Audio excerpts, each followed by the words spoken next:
We did that. I assume it was successful. I haven't heard otherwise. That allowed the diagnostic to be offered in the labs that had participated in the clinical trial because they had already verified it and they already had the equipment on site. So we allowed that under an extension of the investigational device exemption, I believe.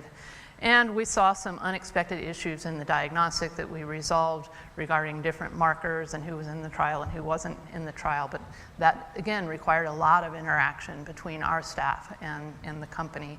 And the outcome was, I think, quite a successful co-development with sort of the warts that have been brought up. There are LDTs out there that are making different claims, and we're not sure what they mean, and so on.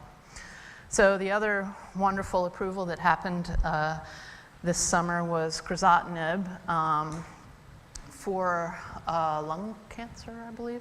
Yeah, was also approved prior to the drug and device user fee dates, way ahead of them, in fact. Again, marker positive only trials. I think that has been settled pretty definitively now. Marker positive only is okay. As a drug development company, you may be taking a risk if you pick the wrong marker that your drug isn't going to be considered safe and effective, but in this case where it's actually the molecule that you're targeting, it seemed like a pretty good idea.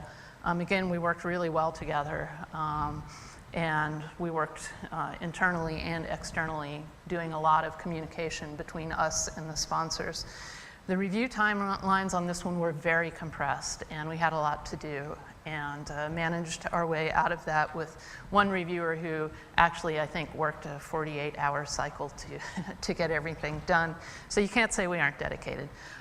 We did have some issues in the clinical trial testing that indicated that there were lessons to be learned, particularly that the drug and diagnostic companies need to have very clear expectations for each other about exactly what's going on. If you're familiar with quality system regulations, it's kind of like a supplier contract. You're going to do exactly this, and if you differ, then I get to, do something mean to you in return. So we learned our lesson about that, which we hope to pass on.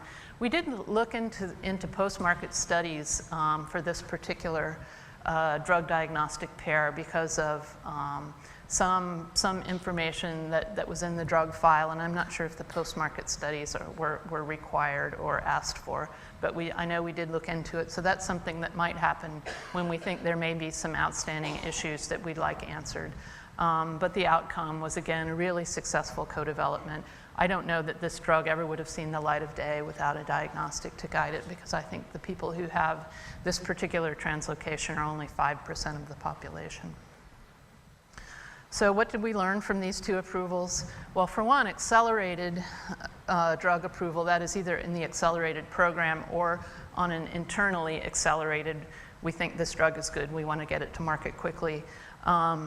Either way, it doesn't significantly change when you add a companion diagnostic to it from the point of view of the sponsors. It just means we're probably going to be talking a lot more to you in a much more rapid time rate, but there are no different requirements or anything like that. Our intercenter communication developed probably orders of magnitude during reviewing these two over 5 months or so. We learned how to attend meetings with each other and ask the right questions. We learned how to decide whose questions were whose and transmit them in a timely manner. We had our approvals in our press as well, which is also a very important thing for us, for people to know that this is available. We're well coordinated, and we are seeking to generalize the model now to the degree that we can. It's very clear to us that the drug and diagnostic sponsors need to carefully define their expectations for each other, because when one goes off and does what they think is right and the other one isn't aware of it, there can be issues. So you really got to think about that. One thing that you may not be aware of, but you should, we have a process called Modular PMAs, and as Scott mentioned, most of these companion diagnostics will probably be PMAs. The modular process, I think, is our preferred process right now. What it does is allow you to submit different modules of the PMA over time, so that, and the last one that's submitted is the clinical module that has the data that establish the safety and effectiveness, so that you get all of the mess out of the way early, and when the drug NDA comes in, we're ready to just look at the clinical module. Makes our life easier. I think it makes the diagnostic sponsor's life a lot easier. And the other thing we learned is co-development works. I mean, if people are dedicated to this and they plan it out right, it works. And we didn't really have a lot of major issues. Moving on a little bit to the intercenter policies and communications, certainly the different centers, as I mentioned before, operating under different laws and regulations, have very, very different cultures historically. We weren't co-located ever in the past, so we couldn't recognize other people who worked at FDA. Now we're all almost on the same campus. We talk to each other in the hallway, we talk about our issues, we talk with lawyers and so on. And we've had a lot of positive developments that I think you'll want to know about to kind of buoy you up as you might be going down this pathway, is that we are working next door to each other now, so it's easy to go and discuss. No more anonymous email kind of stuff. We're inviting each other to, each center will invite people to the other center's meeting, so there's a lot more awareness of what goes on. The diagnostic people understand drugs more, the drug people understand diagnostics more, and so we're just more centered, I think. So we're seeing the big picture, we're seeing everybody's warts and trying to figure out how to work around them. We're identifying issues together and agreeing that it's an issue and agreeing on policy to address it, and this will be published as guidance, I hope. We certainly have regular internal interactions on a much broader scope than we ever did before within especially the Center for Devices and the Center for Drugs. And we have one internal SOP nearly finished that tells us who does what when we change a drug label to include a diagnostic. So that won't necessarily affect the stakeholders. I don't know if it'll even become public, but it's certainly a guideline that we needed to make sure that everybody knew what their role was. We're creating agreed to ways of working together. Even though it's evolving kind of organically, we're going to write them down for posterity, I guess, recognizing each center's role in the process so that we're not trying to do somebody else's job, nor are they trying to do ours. And we're including the limitations on what we can do. We're trying to create streamlined regulatory communications methods. As you might imagine, different centers that are so different, we all have different IT systems, we all have different ways of tracking submissions, we all have different ways of archiving submissions, and in the past you could not see across the center boundaries. We are working now to try to resolve that so that we can communicate with each other's systems that should make everything much easier. And one of the important things you may have heard of, we're now recognizing that in INDs, that's investigational new drug applications, if a test is added to a study, this is a trigger to talk to CDRH and may actually require more information. This had been totally missed over the past couple of years. So the prognosis and predictions, that's a joke, is that the progress is very rapid and it's kind of been pushed by learning by doing. Everyone's playing pretty well together.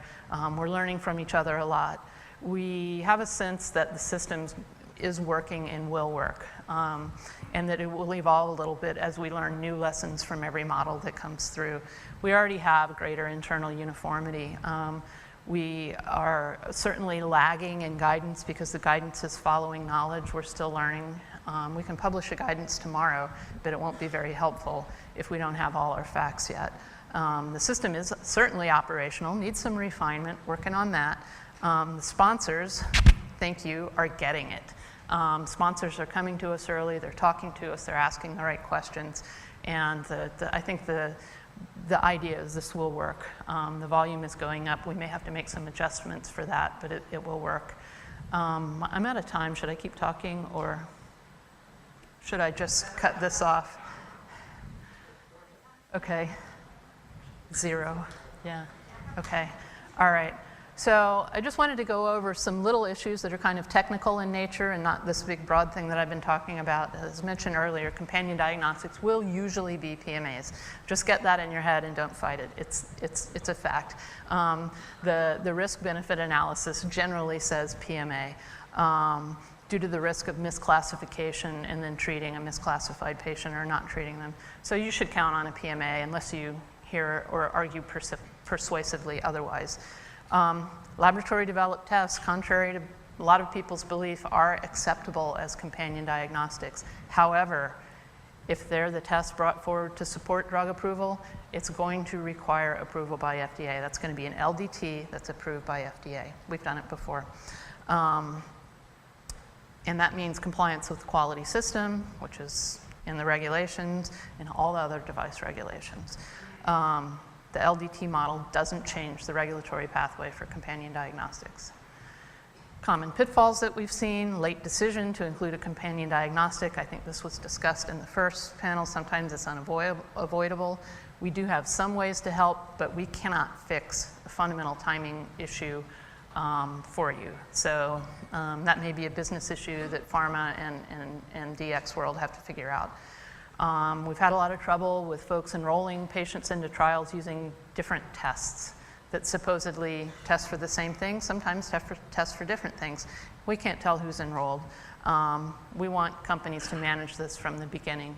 Centralized testing, non-centralized testing where everybody uses the same test and has proficiency samples, something like that. Samples, again, this will come up over and over and over again. Limiting or unavailable, there's nothing we can do when there are no samples. We can be as creative as we want, but there's nothing we can do, so you got to plan to save samples, extra if possible, and you also need to try to assure that there are some test negative samples available so that we can understand the analytical sensitivity and specificity, not necessarily the clinical. And I think Larry went over quite a lot of this. You need to use early interactions, especially in co-development. That's going to be your best hedge against fatal mistakes. We have a pre-IDE process. We like both sides to be at the table. It's informal. You can come ask all the questions you want. It's not as formal as the other centers. For CBER and CEDAR, they have pre-IND now, lots of other types of meetings that I can't even remember. Again, it's good to have both sides there, the therapeutic and the diagnostic, because everybody needs to hear the same message. You can ask for CDRH attendance. Can you please invite CDRH? You need to ask all the questions that you can think of, even if they may seem stupid. If it's just a good bet. And you have to explain all the possible issues that you think you might be facing. Because I think, as Scott pointed out to me informally in between, FDA can actually resolve some of those and ask you some good questions back that might change your plans. My final words are that we're in the process of learning by doing. We haven't encountered every possible situation, so there'll always be something new. We're doing our best. We can't answer any questions that you don't ask in general, so ask. We see that our processes can be more time-consuming than our standard submissions, even though we're doing them on a compressed cycle, so we're trying to figure out how to manage that together. And that we have lots of mechanisms that we're able to adjust a little bit to accommodate personalized medicine submissions. We've worked a lot in the investigational area for this, trying to get things moving and so on. So I thank you very much for your attention, and it's always possible to contact me by email. As some of you know, I may not answer for quite a long time because I'm completely underwater right now, but I will do my very best to either answer your question or direct it to the right person. So thanks for letting me ramble on past my time.